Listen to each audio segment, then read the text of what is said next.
It's been a while since the last devlog because, to be honest, I haven't worked on my game a lot recently. I finally started working on my new animation, which is going to be a really big project. If you haven't seen any of my animations, I highly recommend checking them out because this next episode is going to be real good. I'll put a link to the playlist up here. Since the last devlog, I finally decided to start working on the map that will be in the final game. This is something that I've been putting off for a really long time. I'm something of a perfectionist, so I wanted to make sure all of the UI elements and mechanics were in place before I started adding stuff to the actual game. That's right folks, I've officially begun adding content.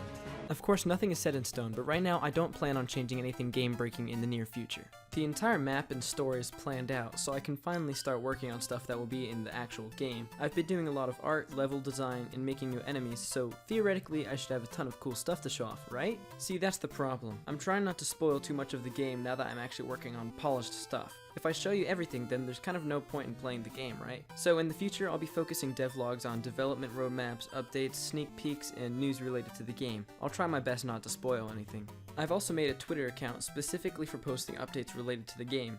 If you're one of my viewers who only wants info about the game, then you can follow my account for screenshots and GIFs of the game before I ever even post the devlogs. So without further ado, I'd like to show you guys a couple of things that I've added to the game. If you do enjoy the video, make sure to subscribe so that you can stay updated with the game. I made a checkpoint that looks like a wooden shrine, and when you press E, it'll save the game and serve as a respawn point. Currently it doesn't actually work because I haven't added death into the game, but it does have all the visual elements in place. I also added breakable doors that basically only serve the purpose of teaching the player how to attack before I throw an enemy at them. I just feel like that wouldn't be fair. It would be funny though. I also added doors that open with levers because I'll be using them frequently in the game to make sure players don't have to backtrack too much. As you play the game and open more of these doors, you'll discover lots of little shortcuts that make exploring just a little bit easier. I also added these big stones that have words carved in them. They're pretty much only there for like lore and stuff, but I could also use it for like tutorials and stuff like that, so I just thought it would be a helpful thing to add in. After the first tutorial area, you're dropped into the jungle in the ruins of a lost civilization. I'm not going to tell you much, but I'm really liking how it looks so far, and I want to give you guys like a little snapshot of what it's looking like because I like it a lot. In the first jungle area, there's this pool of water, and I realized that there was some trouble with the flies. They would just fly through the water like it wasn't even there, because, I mean, for them, it wasn't. So I went in and I made it so that every time a fly collided with the water, an invisible solid block would spawn that they would collide off of.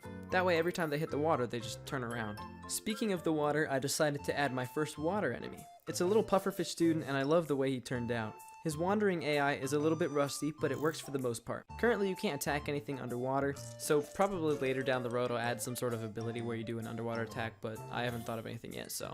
I also went in and I rewrote the code for level transitions so that it works with my new expanded map. I feel like I've explained this before, but in case anyone is wondering how I made the level transition work, I'll give you a little overview.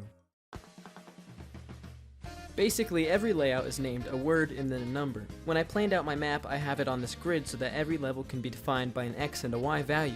The X value is the number and the Y value is the word.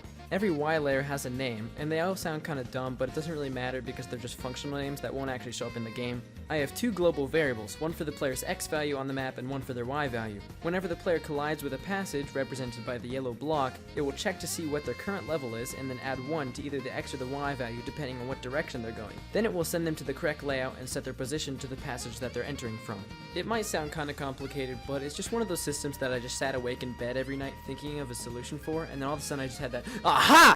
I ended up spending most of my time just decorating the new levels. I'm really happy to finally just be adding content to the game that will be permanent.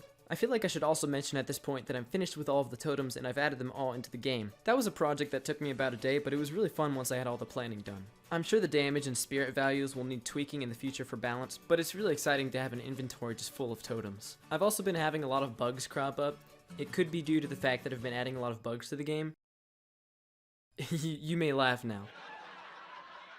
I'm also realizing that the way I do things doesn't make a lot of sense to other people. Usually that wouldn't matter since I'm working on this project alone, but sometimes I experience a bug so I have to go back into an old system and find the issue, and I'm like, who the heck did this? Why is it like this? This is garbage. And then I remember that it was all me. I'm gonna try to make my systems more self-explanatory in the future so this stops happening because it keeps on happening. Alright, now it's time for the news that everyone's been waiting for. I'm releasing a demo for my tier 2 and above Patreons. Because everything is so unpolished right now, I thought that it would be best to release it to a small group who I can interact with to help find bugs and give feedback before I release a public demo. If you're interested in becoming a part of that, please consider supporting me on Patreon. I also post behind the scenes content for my animations and other cool stuff there, so go check it out. I will be releasing other versions of the demo in the future, so make sure to check and see if you're subscribed so you don't miss out on any opportunities to play the game in early access.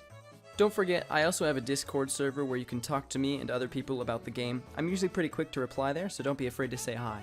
Thank you so much for watching this devlog. I really appreciate all the support I've been getting recently. It's really cool to be seeing other people getting as excited about this game as I am. I appreciate everyone's patience as I take forever to make these devlogs, but I will see you all in the next one. Bye bye!